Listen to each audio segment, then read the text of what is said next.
Let's evaluate the limit as x approaches 2 of x squared minus 4 over x minus 2. This limit could be evaluated numerically, making a table of values where the value of x gets closer and closer to 2 from the left and right. Could also evaluate this limit using factoring methods to simplify the limit. But perhaps the easiest way to evaluate this limit is by considering the graph of the associated equation y equals x squared minus 4 over x minus 2. The graph of this equation looks like this. Above x equals 2, there is a gap in the graph, because when x equals 2, this equation would be undefined. If we substitute a 2 for x, we would get a fraction with a 0 in the denominator. It's undefined. However, we're not looking for an exact value when x equals 2. We're looking for what's known as the limit as x approaches 2. And if we take a look at this graph, as you approach, if we follow the path of this graph, as x approaches 2 from the left, and as you approach an x value of 2 from the right, you see that we're zeroing in on a point, although the graph doesn't get there, that would have a y-coordinate of 4. This is the limit as x approaches 2 of x squared minus 4 over x minus 2.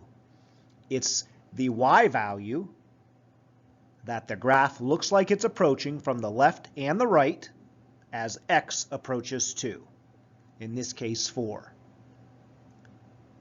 Let's evaluate another limit graphically. For this next example, let's take a look at the limit of a piecewise function. Here I have a piecewise function that says f of x equals x squared when x is less than 2, and x plus 4 when x is greater than or equal to 2.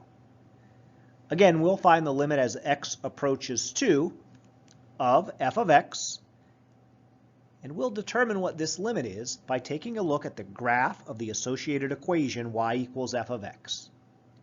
The graph of y equals f of x looks like this. You can see the graph almost looks like it has two separate pieces. Part of the graph, when x is less than 2, is associated with x squared, and when x is greater than 2, the graph is associated with the equation or the expression x plus 4. Now the limit as x approaches 2 is found in a similar manner that we found the limit in the last problem.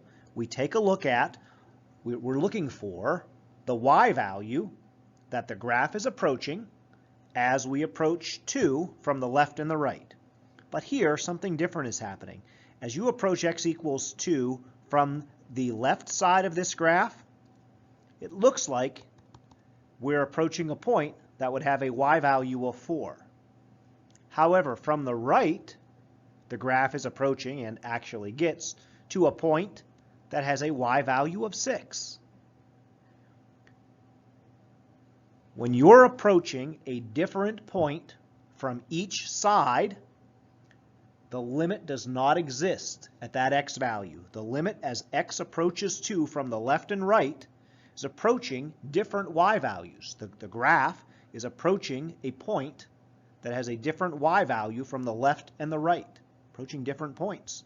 So you would say that the limit as x approaches 2 of f of x does not exist.